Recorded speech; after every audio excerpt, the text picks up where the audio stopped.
Nós vamos ministrar hoje a segunda pregação da série O Menino, o Gigante e o Pastor. E vamos terminar esse ano ainda com a última pregação, falando sobre o pastor. Por isso eu convido os irmãos a abrirem as suas Bíblias no livro de 1 Samuel, capítulo 17. O texto principal desta série de pregações é o Salmo 23, o famoso Salmo de Davi, que eu convido os irmãos a lerem a uma só voz agora aqui na tela. Vamos ler juntos. O Senhor é o meu pastor, de nada terei falta. Em verdes pastagens me faz repousar e me conduz a águas tranquilas. Restaura-me o vigor, guia-me nas veredas da justiça, por amor do seu nome. Mesmo quando eu andar por um vale de trevas e morte, não temerei perigo algum, pois tu estás comigo. A tua vara e o teu cajado me protegem. Preparas um banquete para mim à vista dos meus inimigos. Tu me honras, ungindo a minha cabeça com óleo e fazendo transbordar o meu cálice. Sei que a bondade e a fidelidade me acompanharão todos os dias da minha vida e voltarei à casa do Senhor enquanto eu viver. O Senhor abençoe a sua palavra. No primeiro sermão, só recapitulando, falamos sobre o menino, em como Deus tinha escolhido e separado um menino para ser o grande rei do seu povo, o grande rei da sua nação.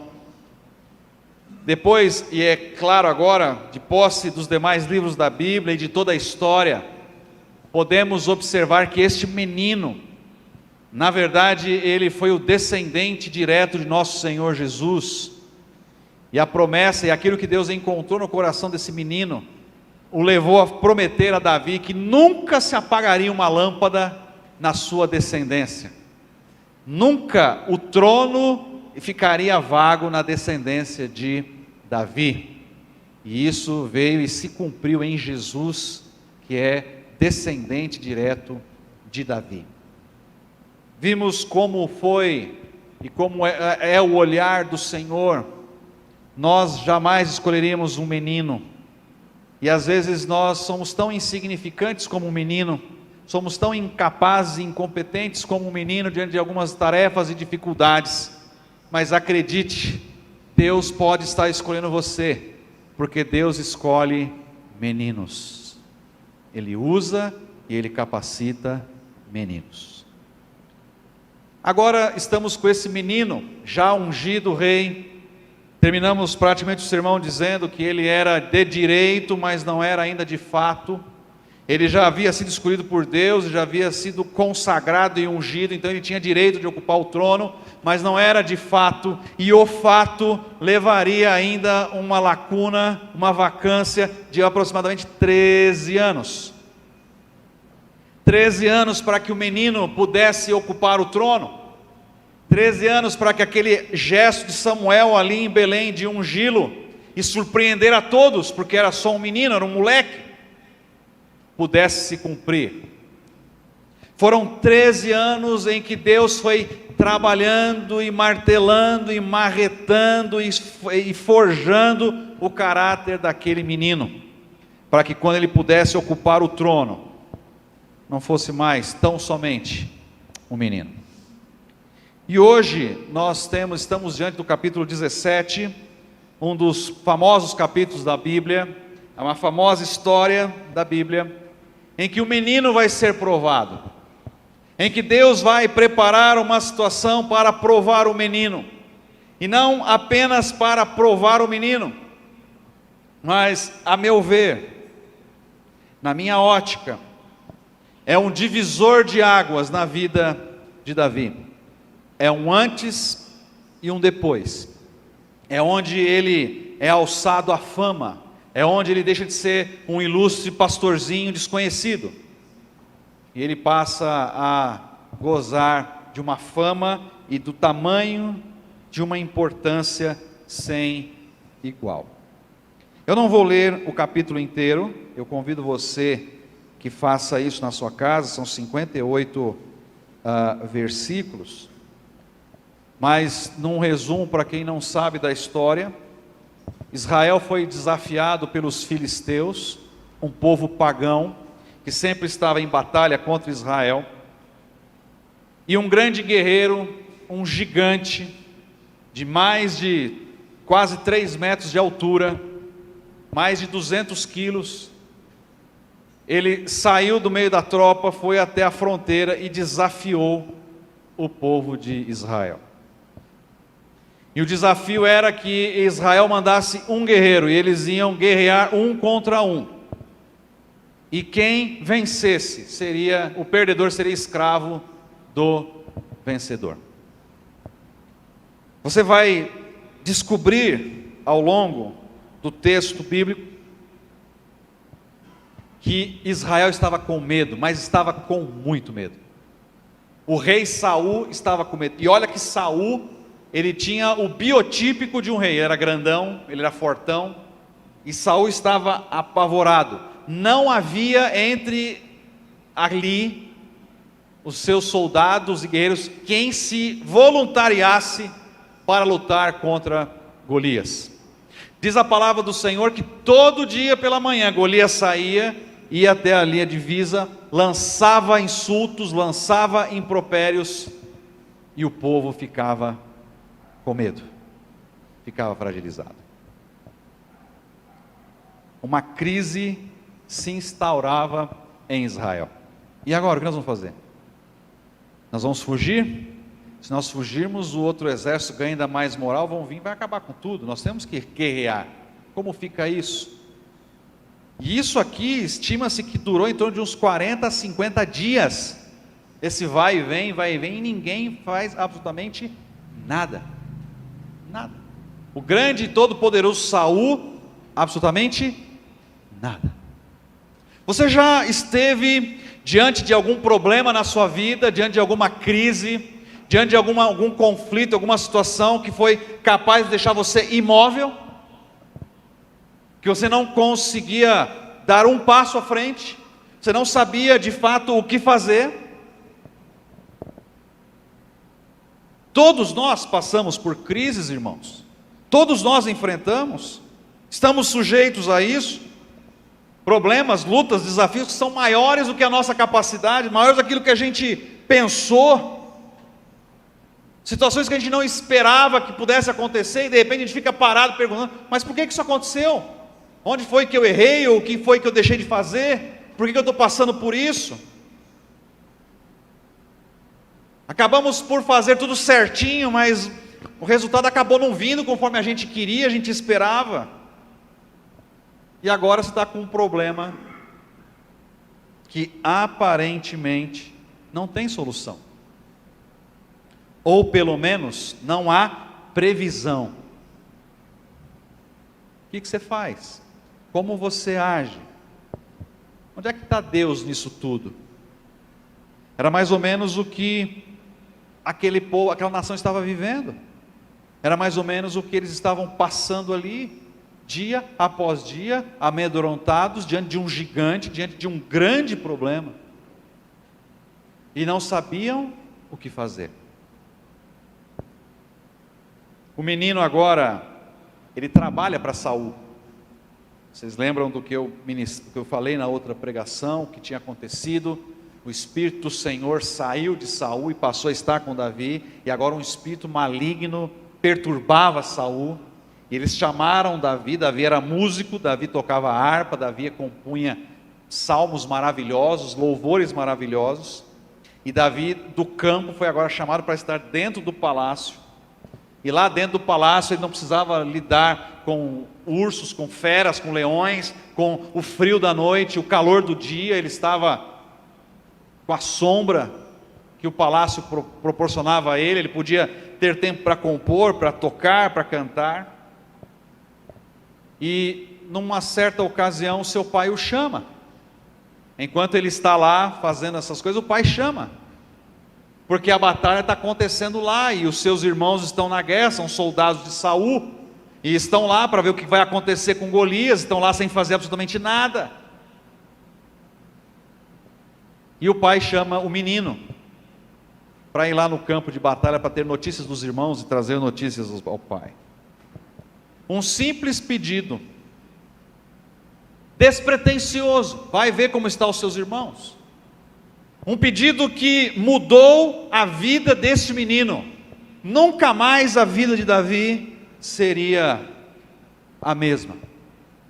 Porque Davi agora é apresentado ao problema, ele é apresentado à história, ele é apresentado ao gigante, ele é apresentado àquele que estava afrontando o Deus de Israel. No verso 8 do capítulo 17, diz assim: Golias parou e gritou às tropas de Israel: por que vocês estão se posicionando para a batalha? Não sou eu um filisteu e vocês os servos de Saul? Presta atenção na frase do gigante: vocês não são servos de quem?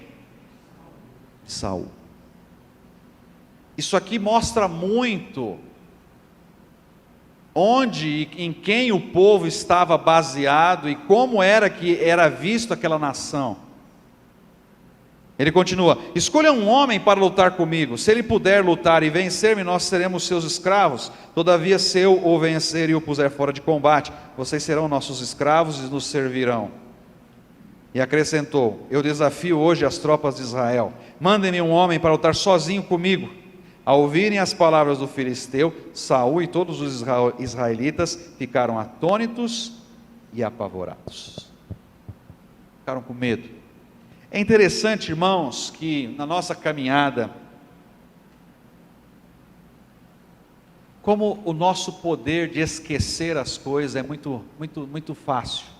Como nós temos essa capacidade de esquecer as coisas. Principalmente quando, não tem nada a ver com o que eu estou falando, mas quando o nosso coração é dominado pela ingratidão, esquecemos o que as pessoas fazem por nós, esquecemos de como se doaram por nós, quando temos um coração ingrato. Mas não só isso, talvez ao longo da nossa história, e talvez hoje, se você está vivendo algum tipo de crise existencial, crise espiritual, crise com Deus, talvez você tenha se esquecido de momentos para trás, de como que Deus tratou com você, de como que Deus foi fiel a você, de como que Deus supriu as suas necessidades, de como que Deus não deixou faltar na sua vida, dos milagres que Ele fez na sua vida, isso sem falar daquilo que está registrado na palavra.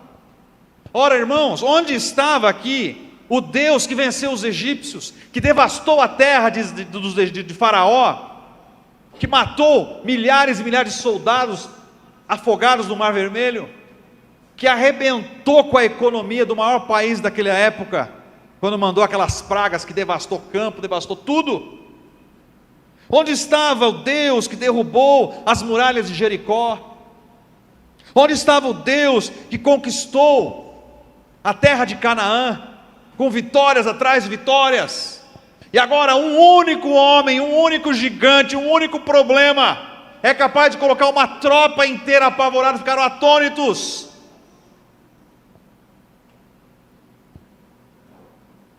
E às vezes a gente olha para o texto sagrado,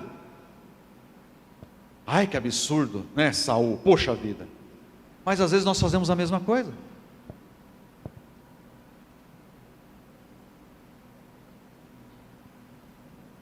Começa a circular a rádio peão no seu trabalho lá, dizendo que vai ter corte na empresa. O que você faz? Primeira noite você já perdeu o sono. Não é assim? Vai ter corte. Ih! Aí já começa a ficar nervoso, já desconta na mulher, já desconta nas crianças. O que está acontecendo? Não é nada. Não. Aí no outro dia, mesma coisa. Mas o que está acontecendo? Aí já não come, já não sei o quê. Mas o que está acontecendo? Não, estão avisando lá que o... Na minha época falavam que, quando eu trabalhei numa fábrica, falavam que era de sexta-feira que o Silvio Santos ia lá, né? É ainda assim esse ditadinho infame, não? Ah, por quê? Porque vai fazer o peão rodar, né? Era quando tinha corte, era de sexta-feira, né? O peão da casa própria, né? Piadinha antiga. Os novos não sabem o que é isso, né? Acabou o peão da casa própria. Mas o pessoal ficava apavorado.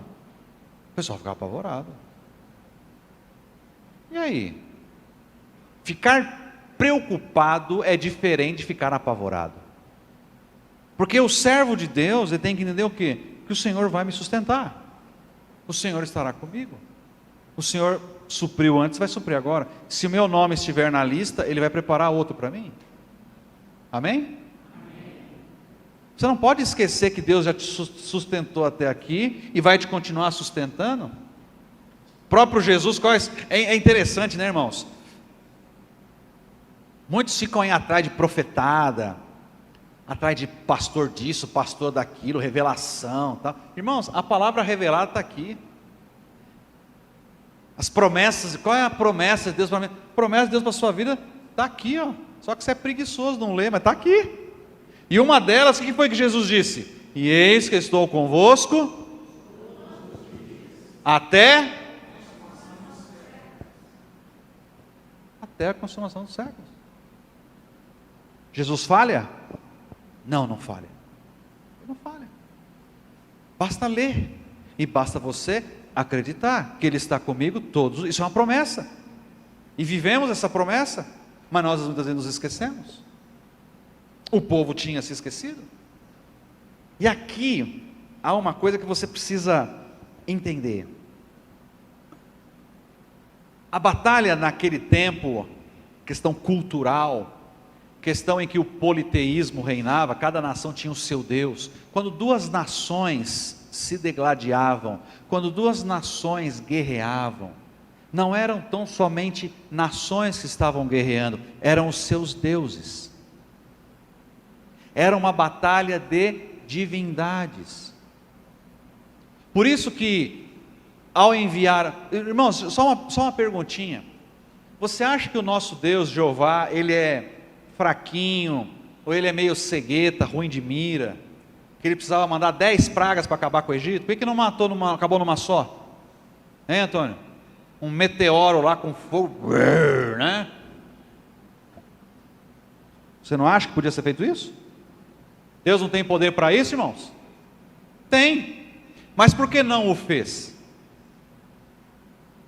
Porque cada praga que Deus mandou, Ele estava humilhando e afrontando um Deus que os egípcios acreditavam e serviam, até que o último Deus, o poderoso, o Horus, que era o próprio faraó, ele demonstrou que nem o Horus, o faraó, tinha poder para segurar e poupar a vida do seu próprio filho, porque todos os primogênitos morreram, inclusive na casa de Faraó.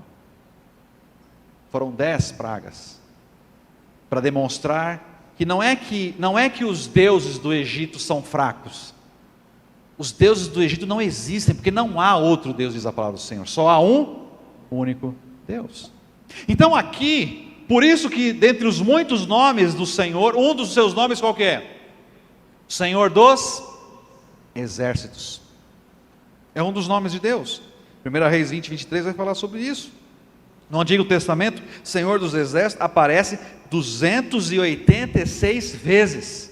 O Senhor ia à frente da batalha, o Senhor ia à frente do exército, o Senhor estava com o povo de Israel na conquista de Jericó, mandou lá os levitas na frente, louvarem, tocarem a trombeta, deram 6 voltas lá, na 7ª tocaram a trombeta, gritaram e os muros caíram. O Senhor ia à frente. Tinha certas batalhas que os inimigos olhavam e diziam assim: o Deus de Israel é Deus de montanhas, Ele desceu no vale, nós estamos perdidos.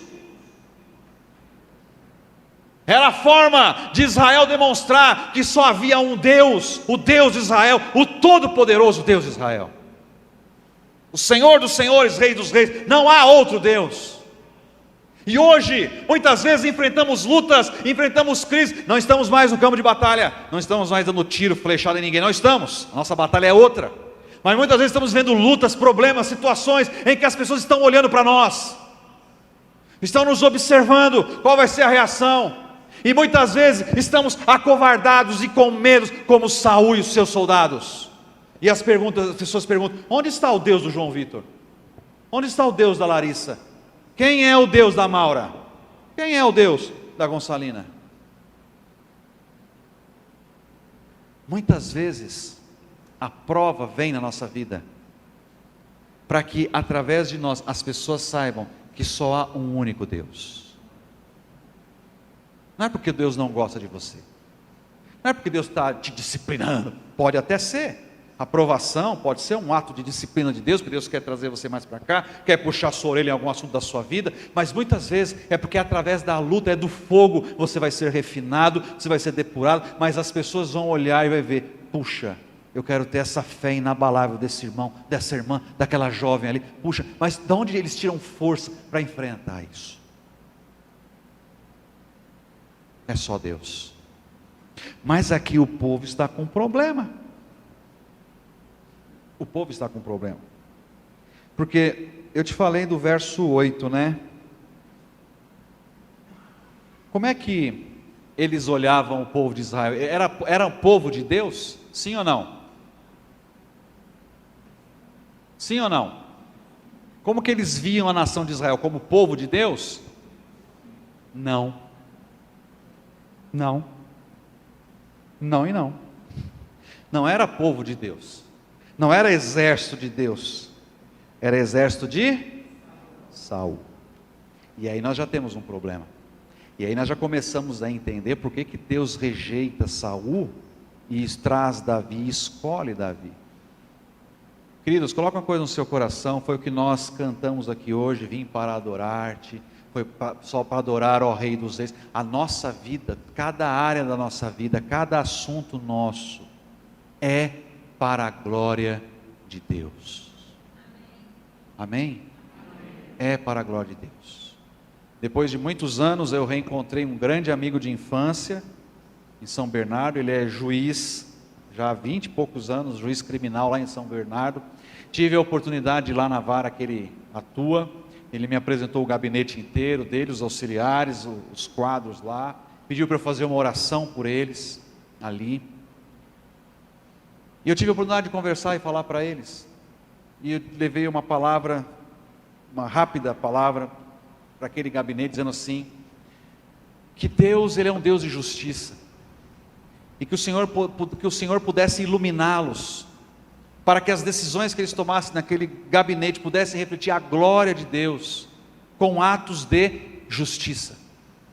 E que cada sentença que aquele juiz pudesse proferir fosse algo justo, porque é isso que Deus quer que seja, porque Deus é um Deus justo.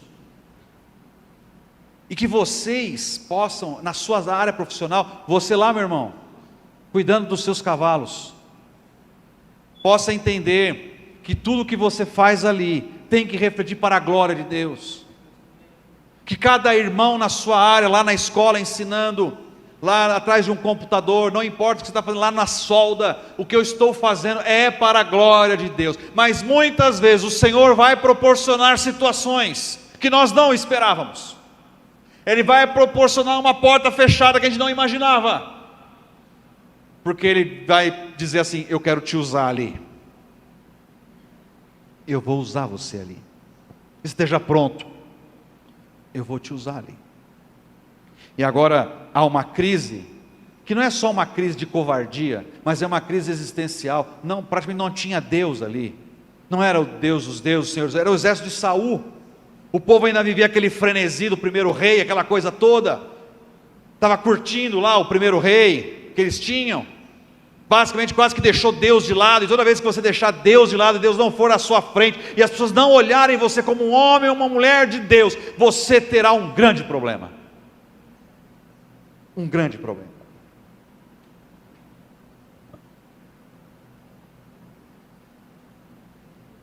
E é onde o menino é introduzido na história. E olha como Deus vai costurar as coisas e preparar as coisas. No verso 33 do capítulo 17,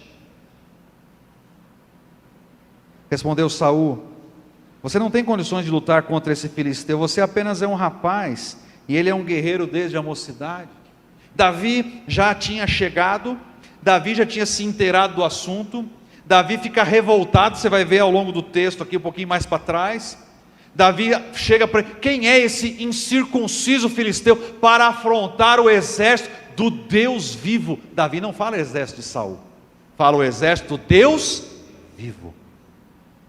Davi começa a colocar as coisas nos trilhos, começa a colocar as coisas nos eixos. Verso 38. Saul vestiu Davi com sua própria túnica, colocou-lhe uma armadura e lhe pôs um capacete de bronze na cabeça. Davi prendeu sua espada sobre a túnica e tentou andar, pois não estava acostumado com aquilo. Ninguém tinha se oferecido, e agora o menino se oferece. Pensa numa cena de louco. Pensa que a sua vida está na dependência de um homem para lutar, mas você não sabe quem. E de repente o Davizinho, como é que você chama? Mateus. Mateus, quantos anos você tem? 14 anos. Pense que a nossa vida dessa comunidade inteira aqui está na mão do Mateus, esse menino, pequenininho aqui, e dele lutar com um gigante de 3 metros de altura. Você entregaria a sua mão, sua vida na mão desse menino? Em sã consciência? Não, irmão Roberto, fica em pé. Aí ó, vamos mandar o Roberto aí ó. Não é não? Não é assim que os nossos olhos pensam? É ele que vai. O menino? Não. E aí, tá doido? Fica aí ó. Vai lá com suas ovelhas. Mas queridos, entenda uma coisa. Quem está costurando a história não é Davi, é quem? É Deus. E muitas vezes Deus vai costurar a história colocando você em situações, lugares que você não imaginava que você estaria. Ele vai preparar terreno para colocar você no lugar certo, na hora certa, porque Ele quer usar você. Por isso você não pode duvidar. E Davi, e aqui você precisa entender uma coisa. Davi não cai de paraquedas. Isso já vem um preparo. Isso já vem lá de trás. O que eu quero chamar a sua atenção e a minha, Davi poderia não estar preparado para uma batalha física, mas já há muito tempo Davi vinha trabalhando o seu relacionamento com Deus, em conhecer a Deus. O salmo que nós acabamos de ler, o Salmo 23, o Senhor é o meu pastor e nada me faltará. Qual a convicção? Será que Deus apareceu a Davi, escreveu um contrato que assinou com o dedo aí, ó, não vou te deixar faltar nada, fica tranquilo? Não. Ele conhecia, ele sabia quem era Deus. É interessante o relacionamento de marido e mulher, conforme você vai avançando dentro do casamento, dentro do matrimônio, que você vai conhecendo, que você vai vendo. Eu hoje, por exemplo, consigo entender que a Ágata quer falar comigo através de algum olhar dela, alguma sobrancelha. Ó, quando ela levantar da direita aqui, a esquerda baixar, sai correndo, porque o negócio vai pegar fogo. Ela faz assim, vixe, falei, gente do céu.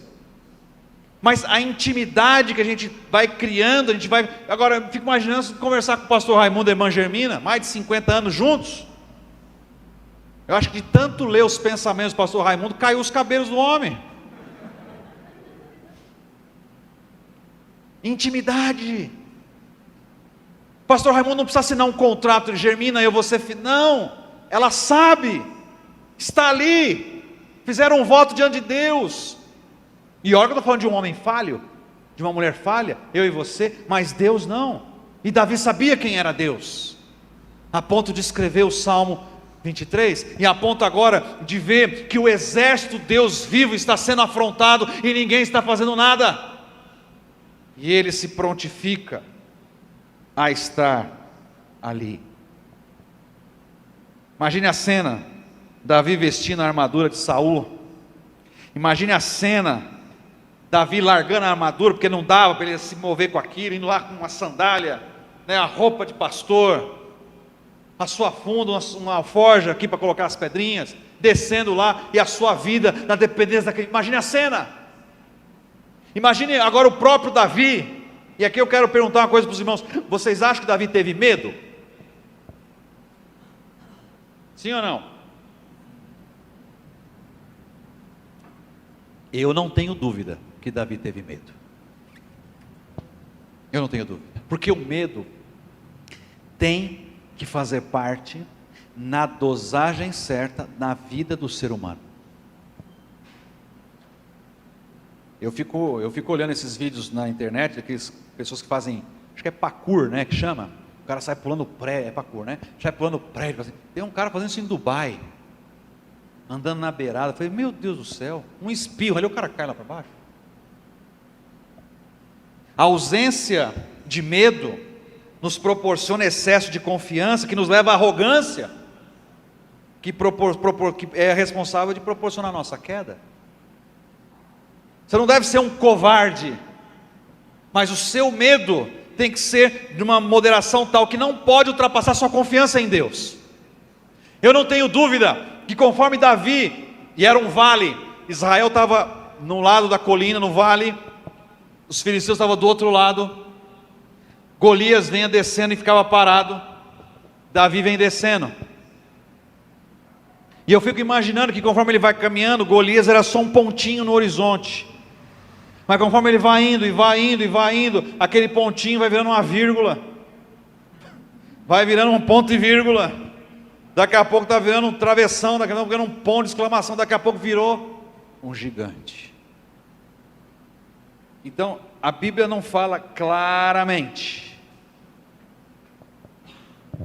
mas eu não tenho dúvida que Davi teve medo, porque ninguém enfrenta um leão e não tem medo, ninguém enfrenta um urso e não tem medo, mas Davi naquele momento colocou o seu medo na dependência de Deus, e ele lembrou que o Deus que ele servia, o Deus que ele tinha fé, era o mesmo Deus que livrou ele do urso e levou ele do leão, e ia livrar ele desse incircunciso filisteu. Veja o verso 34, Davi está conversando com o próprio Saul, olha só a fé do menino. Davi, entretanto, disse a Saul: teu servo toma conta das ovelhas de seu pai, quando aparece um leão ou um urso, leva uma ovelha do rebanho, eu vou atrás dele, dou-lhe golpes e livro da ovelha de sua boca, quando se vira contra mim, eu pego pela juba e lhe dou golpes até matar. Irmão, não estou falando de um leão, não estamos falando de um cachorro, pitbull, não. Se um pitbull vem aqui, essa igreja inteira sai correndo, não estamos aqui de um leão. O bicho é doido, pega pela juba, pode ir embora, é uma ovelha só, pai. Bom apetite, depois volta da sobremesa ainda. O homem vai lá atrás, pega pela juba, teu servo, verso 36, pôde matar um leão e um urso, esse filisteu incircunciso será como um deles, pois desafiou os exércitos do Deus vivo. O Senhor que me livrou das garras do leão e das garras do urso, me livrará das mãos desse filisteu. Isso aqui é fé. O filisteu não estava morto, mas ele teve fé. E muitas vezes o Senhor vai nos dar a prova para exercitar a nossa fé. Verso 45. Davi, porém, disse ao filisteu: você vem contra mim com espadas, com lança e com dardos, mas olha só, mas eu vou contra você em nome do Senhor dos exércitos, o Deus dos exércitos de Israel, a quem você desafiou. Hoje mesmo o Senhor o entregará nas minhas mãos, eu o matarei e cortarei a sua cabeça. Hoje mesmo darei os cadáveres do exército filisteu às aves do céu e aos animais selvagens, e toda a terra saberá que há Deus em Israel. Todos os que estão aqui saberão que não é por espada ou por lança que o Senhor concede vitória, pois a batalha é do Senhor, e Ele entregará todos vocês em nossas mãos. Louvado seja o Senhor. Amém. Não é exército de Saul, é exército dos Deus vivo. Há um só Deus, e é o Deus da sua vida, e diante da provação e da luta, não seja criança, você pode ser um menino, mas seja um menino que entregue e confie e descanse no Senhor, porque agindo eu, quem impedirá? Deus estava com aquele menino, Deus estará com você, porque Ele é o mesmo ontem, hoje e é para sempre.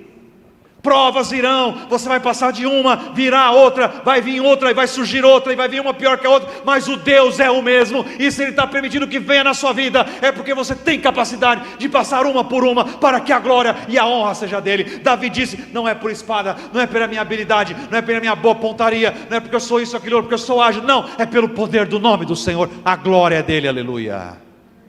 Não é para você, é para o Senhor. E a fé do menino o levou à vitória. Verso 50. Assim Davi venceu o filisteu com uma tiradeira e uma pedra, sem espada na mão, derrubou o filisteu e o matou. Davi correu, pôs os pés sobre ele e, desembainhando a espada do filisteu, acabou de matá-lo, cortando-lhe a cabeça. Davi lembrou do poder de Deus em sua vida no passado, quando menciona o leão e o urso. Queridos, às vezes vale a pena a gente fazer um flashback da nossa vida. De onde foi que Deus o tirou? Quantas experiências, quantas pessoas foram desenganadas pelos médicos e Deus esteve lá no leito de hospital. Quantas situações, eu mesmo com 5, 6 anos, passando por problemas graves e sérios, não tínhamos aquela tecnologia toda que temos hoje. Meu pai levando para médico, fazendo exame daqui, fazendo exame de licor da coluna, nem sabia o que era aquilo. Quando veio o diagnóstico, tudo que eu tinha passado foi um princípio de meningite, e meningite naquela época, isso foi em 1985, 86, meningite naquela época era óbito, não tinha o tratamento como se tem hoje, sabe? E quando a gente descobriu que foi no início, que não foi adiante, meus pais glorificaram a Deus. Quantas coisas que você viveu na sua vida em que Deus esteve ali, quantas portas que você abriu que não era para ser sua, mas Deus falou: vai lá, eu vou colocar você lá, porque você é meu, eu te escolhi, você é meu ungido, eu coloquei a mão em você, e quando eu coloco a mão em você, ninguém toca em você. E nós nos esquecemos, muitas vezes nos esquecemos. Davi não se esqueceu, Davi foi enfrentar aquele gigante, lembrando de quem era Deus na vida dele. Davi conhecia o que Deus havia feito ao povo de Israel no passado. Por isso que o chato do seu pastor aqui fala para você ler a palavra, e tem que ler a palavra, porque a nossa mente se alimenta disso. Mente vazia, diz o ditado, é a oficina do diabo. Nós não temos onde nos agarrar. Davi sabia do Deus que abriu o mar vermelho, Davi sabia do Deus que deu a provisão a Abraão, Davi sabia das principais batalhas, Davi sabia de tudo.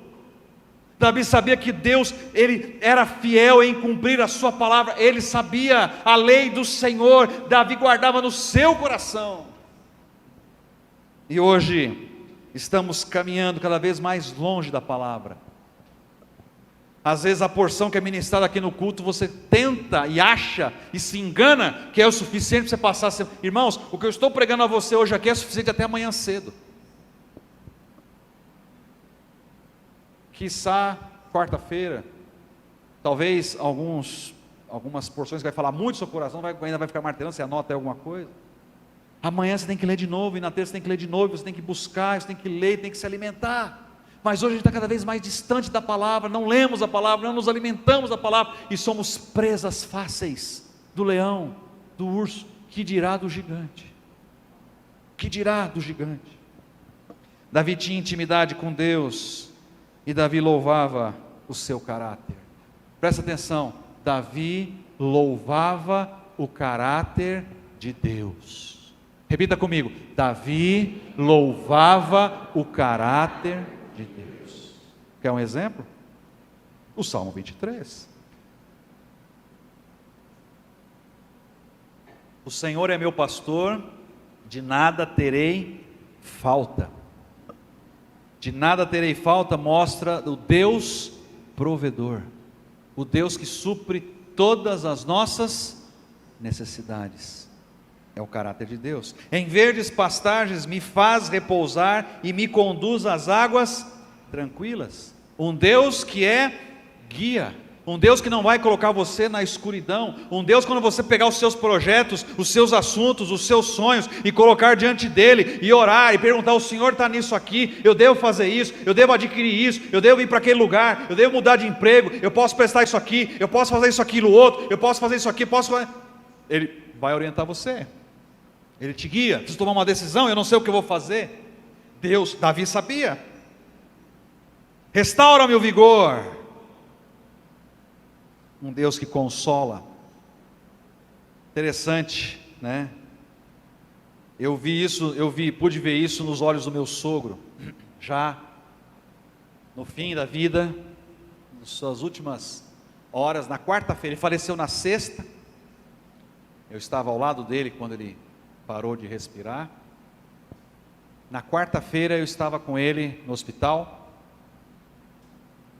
já estava muito agitado, já estava muito confuso, o semblante abatido, e nós estávamos esperando uma vaga para ele, então nós estávamos na observação, aquele tumulto, aquela coisa, não tinha nem lugar para eu sentar, ele já estava desde de manhã, isso já era tarde, quando de repente ele menciona o nome de um dos filhos, Eu pensei assim, já está delirando, porque não tinha recebido nenhuma notícia que um dos filhos ia vê-lo ali naquele momento, vim de São Paulo. Mal sabiam que ele tinha ido para lá, tinha acabado de ir para lá. Quando eu levanto a cabeça, estava de fato o menino, o mais novo, um dos mais novos, que ficou sabendo que o pai estava internado, pegou a moto, veio voando de São Paulo para cá. Quando ele viu o filho dele, é como se ele tivesse renascido, o semblante dele se reviveu, o olhar dele abrilhantou. Aí eu saí, deixei ele lá por 1h30 com o filho. Foi uma visita que trouxe conforto ao coração do meu sogro, nos últimos momentos de vida dele. É um Deus que consola, quando estamos abatidos, quando estamos cansados, quando estamos desanimados, Ele vem e restaura o nosso vigor, né, irmã Madalena? Acho que a irmã, mais do que ninguém, pode um dia compartilhar conosco o que é este Deus que consola, diante de tantas lutas, tantas situações que passamos na vida. E só quem vive realmente uma experiência com Deus pode conhecer esse lado do caráter de Deus. Guia-me nas veredas da justiça por amor do seu nome. Um Deus que Ele é justo, um Deus que não falha. A nossa justiça pode falhar, a justiça do homem pode ser imperfeita, mas de Deus não, Ele é justo. Isso é inerente ao caráter de Deus. O caráter de Deus não muda. Deus não é justo, foi justo ontem, hoje Ele mudou de ideia. Não, Ele é justo sempre, porque faz parte do caráter dEle. E Davi está louvando o caráter de Deus. Mesmo quando eu andar por um vale de trevas e morte, não temerei perigo algum, pois tu estás comigo, a tua vara e o teu cajado me protegem. Está falando do Deus protetor, o Deus que protege, o Deus do Salmo 91, aquele que habita no esconderijo do Altíssimo, a sombra do Onipotente descansará. Direi do Senhor, tu és meu escudo e meu baluarte. 1000 cairão à tua direita, 10.000 à tua esquerda, tu não serás atingido. Ele nos protege, Ele cuida de nós, Ele está conosco. Comentava com a minha sogra esses dias, lá em família, coisas que o Senhor faz. Eu em 2005, 2006, eu ainda trabalhava fora, e lá no meu trabalho eu viajava muito, porque eu cuidava da carteira de clientes de Porto Alegre e Curitiba. Então eu ia muito para Curitiba, e eu ia muito mais para Porto Alegre. E quando eu ia, ficava uma semana, ia na segunda, voltava na sexta, ficava em hotel, tal, ia, voltava, aquela coisa toda. Às vezes ficava mais, tal. E em 2008, exatamente, 2008, houve um acidente da TAM. Depois você procura aí. Aquele acidente que o avião estava pista molhada em Congonhas, o avião pousou, a pista não segurou, aí veio lá o negócio do asfalto e tal, o avião passou direto pelo muro, caiu lá na Rubem Berta, explodiu lá do outro lado. Aquele voo foi uma terça-feira, eu estava jogando bola com o pessoal do trabalho, depois do expediente, a gente jogava futebol de terça-feira, a gente parou para ver na televisão, e depois vieram as notícias. O voo que explodiu era um voo que vinha de Porto Alegre, o voo que saía às 6 horas da tarde de Porto Alegre, e era o voo que eu costumava pegar, e na sexta-feira anterior à terça-feira, eu tinha voltado de Porto Alegre, no mesmo voo que explodiu na terça-feira. Se por qualquer motivo eu tivesse que remarcar a passagem, ficar mais tempo lá, e tivesse que voltar na terça-feira, seria aquele voo que eu teria pego naquele dia, e eu estaria naquele voo. Às vezes Deus está protegendo você de coisas que você nem imagina, você nem sabe, nem vai tomar conhecimento, mas Deus está dando livramento. Eu lembro quando a gente foi embora para Vitória, a Sofia pequenininha, e aí a gente foi lá conhecer um parque que tinha perto de casa, foi andar aqueles parques com areia, e aquele balanço que vai, que vem, que vai, que vem. Irmãos, parece coisa de... Se eu tivesse gravado o vídeo, eu tinha ganhado uma grana nesses... E aqueles balanços gigantes, sabe, que vai assim. E quanto mais alto, e vem a pancada, vem, sem brincadeira nenhuma, quando a gente soltou a Sofia, que ela nem tinha 2 anos ainda, que ela foi, eu acho que assim, o balanço passou uma unha da cabeça dela, e nós não tínhamos tempo de pegar, porque o que vai, faz o quê? volta. E no que voltou, de novo, outra unha. E não atingiu a minha filha. Aí agora, depois de mais velha, vai para lá, cai e arrebenta a testa, né? Mas eu acho que o anjo dela, que estava de férias dessa vez, estava de folga. Livramento. Livramento. Falei para os irmãos, esses dias compartilhei com os irmãos, de uma situação que aconteceu do pneu furado do carro, que me atrasou, tal, não sei o que, fiquei bravo. Lembra que eu falei isso? Quando voltei, aqui fui levar a Agatha em Franca, quando voltei, aquele trânsito, fiquei 1h30 preso no trânsito ali, perto de Restinga. Quando fui descobrir, um caminhão virou, bateu, gente morreu. E pela conta, quando eu passei para levar a Agatha, não tinha um acidente. Eu passei por aquele pedaço. Quando eu voltei, deu o acidente. E pelos meus cálculos, havia uma grande chance de ser exatamente a hora que eu passaria ali, quando aconteceu o acidente. Se às vezes um pneu furar, se às vezes um atraso acontecer, qualquer situação, glorifica a Deus, Ele pode estar livrando você. Porque o seu caráter, Ele nos protege. Preparas uma mesa perante mim, na presença dos meus inimigos, Tu me honras, ungindo a minha cabeça com óleo e fazendo transbordar o meu cálice. Sei que a bondade e a fidelidade, dois atributos de Deus, Ele é fiel e Ele é bom.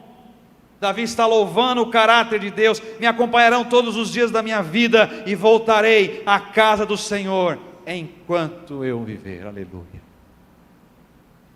Você louva o caráter de Deus? Hoje tem muita musiquinha de vitória, né? Posso pisar, tal, cantar, não sei o quê. E se não se abrir o mar, eu vou andar sobre as águas, né? É muito legal. Mas e o caráter de Deus se glorifica? Porque Deus é bom em todo o tempo.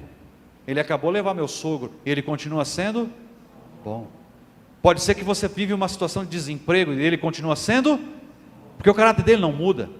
Você pode estar numa situação complicada na sua vida, com a sua família, com algum filho, não sei, Ele continua sendo bom, porque o seu caráter não muda, Ele é imutável.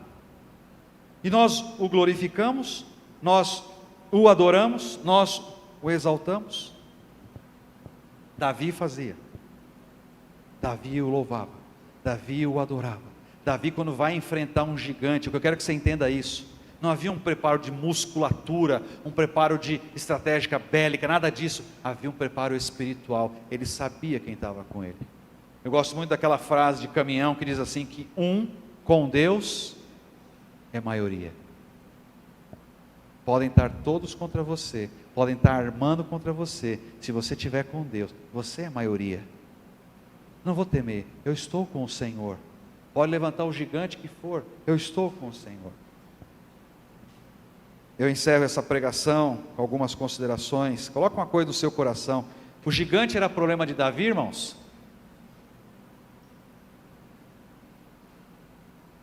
O gigante era problema de Davi? Sim ou não? Não. O gigante era problema de quem? De Saul. Era Saul que tinha que lidar com o gigante, não Davi. Não Davi. Mas Deus coloca o gigante na frente de um menino que vai saber, pelo poder de Deus, lidar com o gigante. Para quê? Porque Deus queria preparar o menino num desafio, não de força, mas num desafio de fé.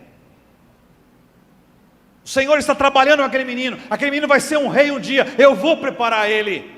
Talvez Deus tenha grandes propósitos na sua vida, Deus queira usar você de forma grandiosa, Ele vai te usar, mas Ele vai te preparar. Esteja pronto, não murmure, não reclame. O desafio aqui não era tiro ao alvo, o desafio aqui era de fé. E Deus preparou isso para o menino.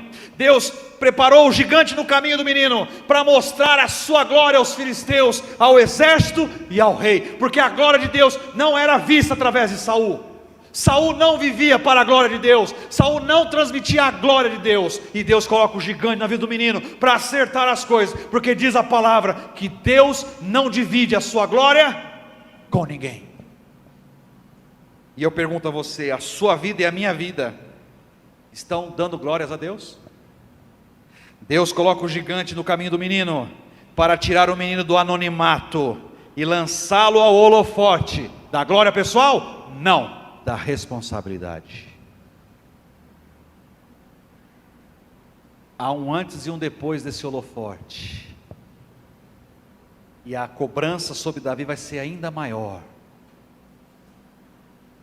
Você conhece a história, você vai ver, por exemplo,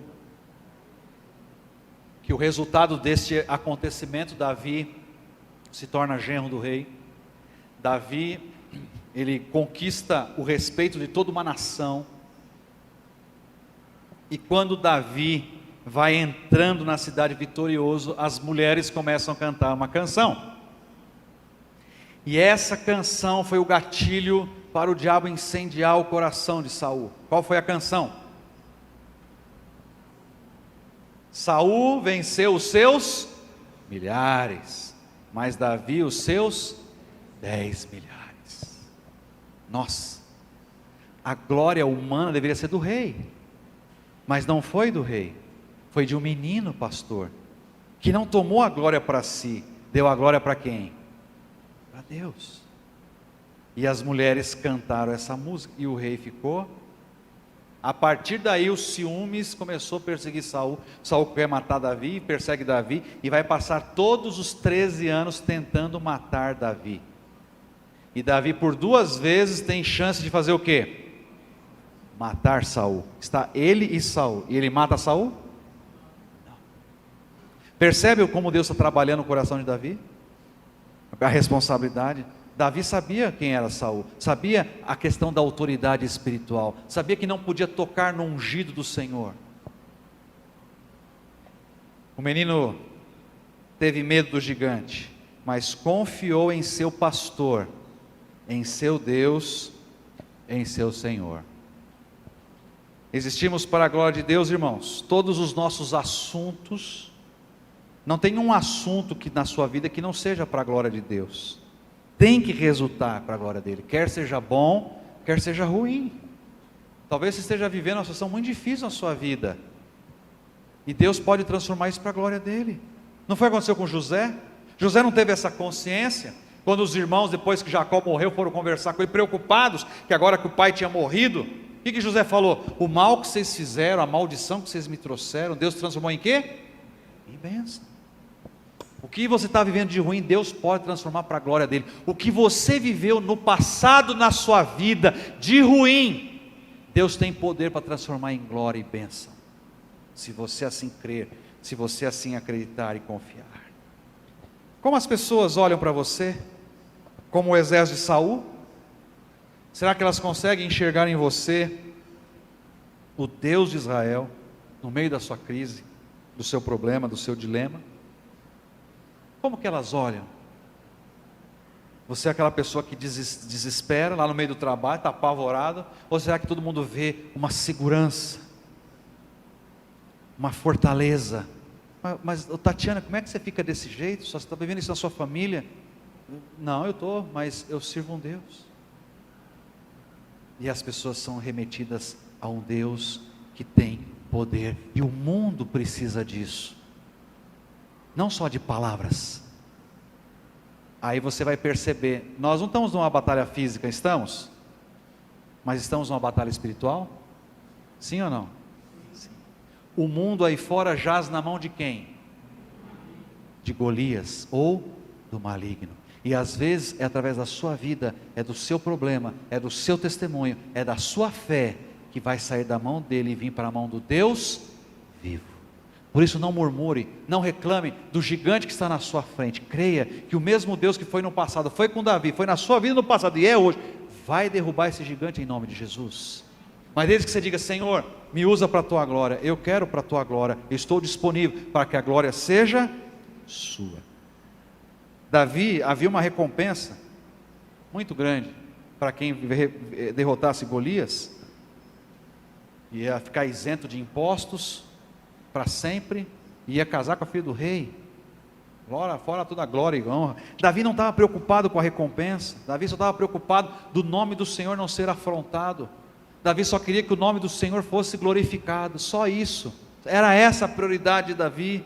E eu pergunto aos irmãos, a mim mesmo, quais são as nossas motivações, quais são as nossas prioridades? Nós estamos preocupados de que a glória seja do Senhor, que o povo batataense conheça Jesus como seu Senhor e Salvador, que a sua família seja salva. É essa a nossa preocupação? Ou estamos preocupados tão somente conosco mesmo, com o nosso conforto, com a nossa segurança? Qual é a nossa prioridade? O que nós fazemos? Como nós buscamos?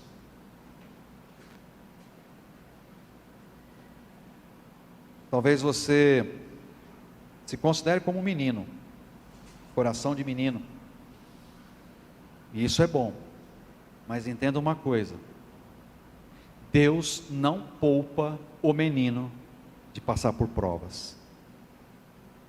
Ele não tira os gigantes da vida do menino, ao contrário, Ele coloca lá. Como eu disse, o gigante não era problema de Davi, mas Ele colocou Davi na mira do gigante, para que a fé de Davi fosse testada e fosse provada. Não tenha medo dos gigantes por você ser um menino. Confie e creia no Deus que você serve, no Deus que você acabou de cantar e você louva, no Deus da sua vida, que derrubou um gigante, que derrubou o urso e o leão, que fez milagres na sua vida e vai continuar fazendo, porque a hora agora é de crer. Eu quero encerrar esse sermão lendo só um pedacinho do Salmo 139, eu convido você a abrir e quero chamar a equipe de louvor que vem aqui à frente. Nós vamos encerrar o culto. Salmo 139 é um dos salmos mais maravilhosos que Davi já escreveu. Este menino que estamos aqui pregando e falando: Senhor, Tu me sondas e me conheces. Sabes quando me sento e quando me levanto. De longe percebes os meus pensamentos, sabes muito bem quando trabalho e quando descanso. Todos os meus caminhos são bem conhecidos por Ti. Antes mesmo que a palavra me chegue à língua, Tu já conheces inteiramente, Senhor. Tu me cercas por trás e pela frente e pões a Tua mão sobre mim. Tal conhecimento é maravilhoso demais e está além do meu alcance. É tão elevado que não posso atingir. Para onde poderia eu escapar do Teu Espírito? Para onde poderia fugir da Tua presença? Se eu subir aos céus, lá estás. E se eu fizer a minha cama na sepultura, também lá estás. Se eu subir com asas da alvorada e morar na extremidade do mar, mesmo ali a Tua mão direita me guiará e me susterá. Mesmo que eu diga que as trevas me encobrirão e que a luz se tornará noite ao meu redor, verei que nem as trevas são escuras para Ti. A noite brilhará como o dia, pois para Ti as trevas são luzes. E o texto vai continuar no verso 23 para encerrar esta canção maravilhosa. Sonda-me, ó Deus, e conhece o meu coração. Prova-me e conhece as minhas inquietações. Vê se em minha conduta algo Te ofende e dirige-me pelo caminho eterno. Você quer vencer seus Golias? Tenha o coração de um menino, mas esteja pronto para a batalha. Não a batalha física, a batalha espiritual. Vamos ficar em pé. Nós vamos encerrar esse culto cantando esta oração de Davi, do Salmo 139.